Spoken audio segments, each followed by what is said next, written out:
All right, what is up, everybody? It's your boy Croissant. How y'all doing? How y'all doing today? I'm good. I'm back in the apartment today, so hopefully the sound quality is a little bit better than last video. But today we're covering something special. The DK Direct is here, guys. It happened this morning, and today we're going to be discussing everything we learned from the Direct and cover anything that you might have missed on your first watch. Right. So to start it off, Odd Rock. The purple rock that we've been seeing on DK's shoulder is actually Pauline from Mario Odyssey. And it seems she's very young in this game. And this was actually, I think it was data mined or somebody found this artwork somewhere where we kind of got spoiled that this was Pauline about a few months ago. And now we've seen her in action. Pauline needs to find a way back to the surface. Now there's a rumor that reaching the planet's core will grant one's wishes, and this could be the key to getting back to the surface.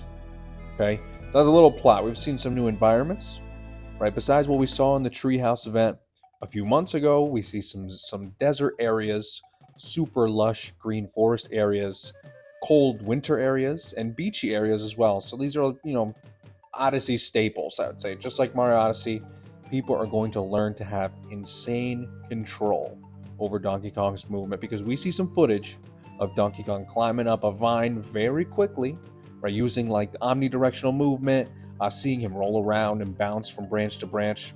It's pretty cool. So we're going to see some high level gameplay there in terms of like mobility and just overall control of Donkey Kong. And you can break a lot of things in Donkey Kong Bonanza. You can punch, dive punch, roll forward, hand slap, and that acts as a sonar to find hidden objects. You can even use your feet to clap if you're climbing on the ceiling.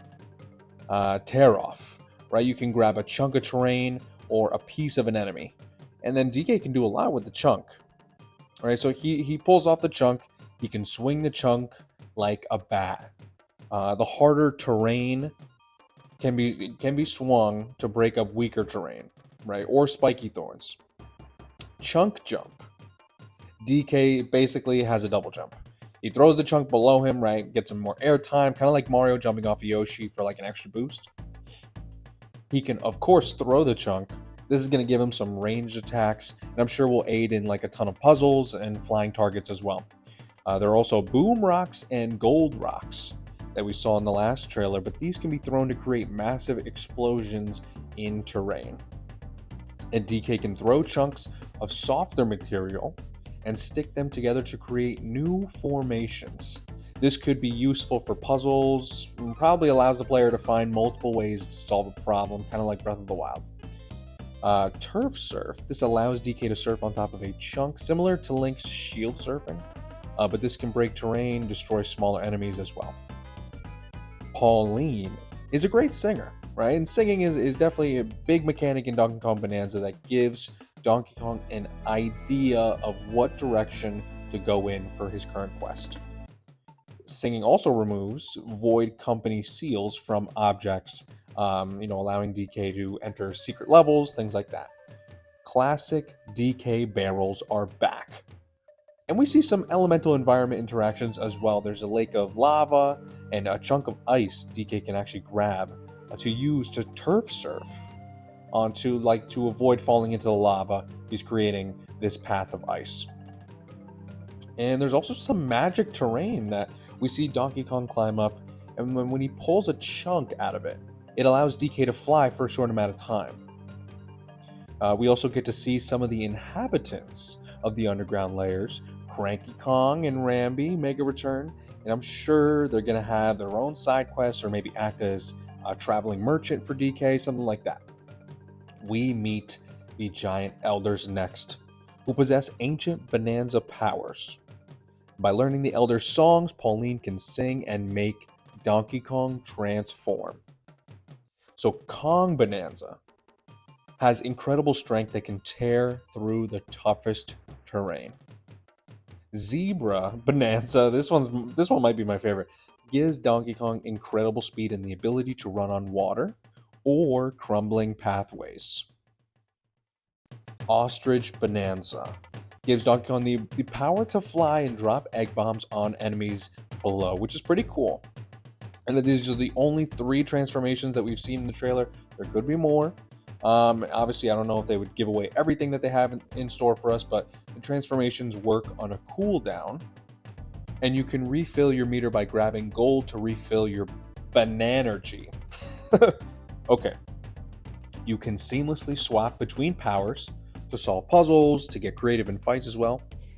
Now, the Void Company is a devious mining company run by Grumpy Kong, Poppy Kong, and Void Kong.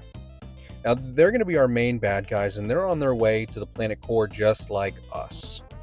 Right? After beating some bosses created by the Void Company, DK can access lower regions of the underground world. And we're going to see Banandium gems can be found in the terrain in hidden areas, or by completing challenges placed throughout the world. Now, these challenges include time-limited battles, course puzzles, side-scrolling stages, and then much more that we haven't seen just yet. Now, the gems are going to act as the game's skill point system. And these skill points can be traded in for increased stats like health, punch power, hand slap range. New skills can also be learned with these skill points. Banandium chips. Now, these are going to be able to be traded for Banandium gems at the chip exchange. And this is sort of like Odyssey's purple coins that can also be exchanged for moons. And then gold. Gold can be traded in. Now, these can be traded in for items like red balloons, which help DK recover with no damage from falling over a ledge. Apple juice, which serves as a full revive if DK reaches 0 HP. Melon juice can activate a Bananza without the meter needing to be full. So these are kind of like your consumable items. You're going to be able to use them throughout the game, and they're pretty cool.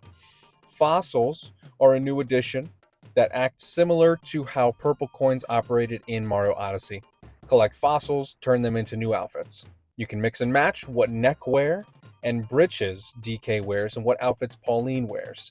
Now, these outfits actually give stat changes to DK, from increased speed in the mud to increased amount of Bananergy. I'm not going to be able to say that for a long time.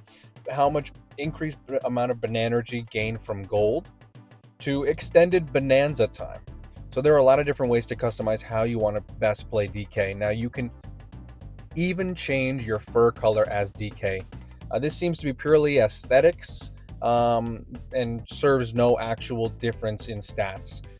Treasure chests can be found throughout the map as well, and inside are treasure maps, which could show location of fossils and Banandium gems on the map. There is a compendium of sorts that helps the player know which collectibles they're missing from each area as well. Getaways. Getaways are a new feature where DK can trade gold to create a getaway. DK can use these getaways to rest and play with the music player, and the music player is also a new addition. Music discs are going to be used to add to the collection, and these can be found around the world as well. Subterranean eels are going to act and serve as DK's fast travel in Donkey Kong Bananza and can help DK move between layers. Now, we also got to look at the layer map for the game, and I love how it's illustrated with the different layers showing how DK is getting closer and closer to the core. I really like the way they made this.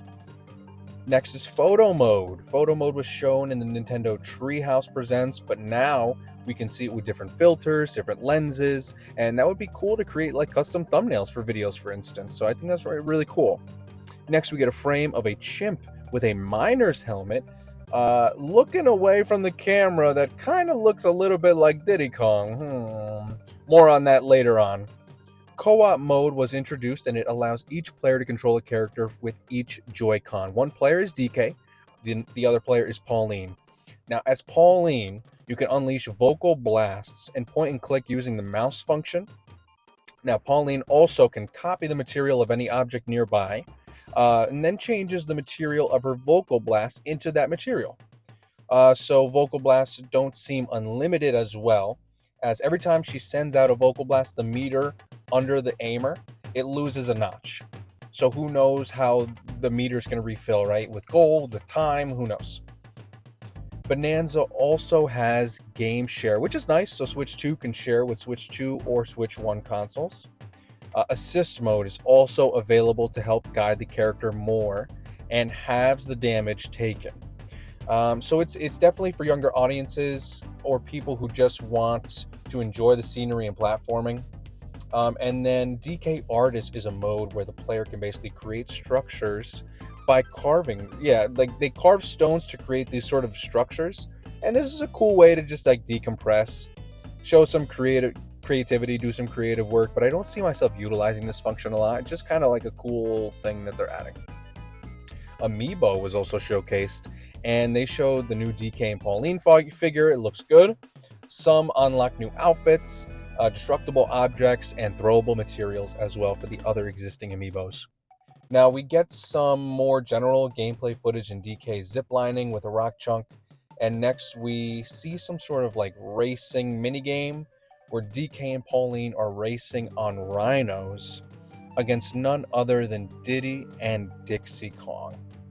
So they're officially in the game. They're officially back, guys. They just didn't give them a formal introduction during the direct, which was a shame, but at least we know that they're in the game for sure. Now, DK Bananza will be available on Switch 2 on July 17th, and I cannot wait.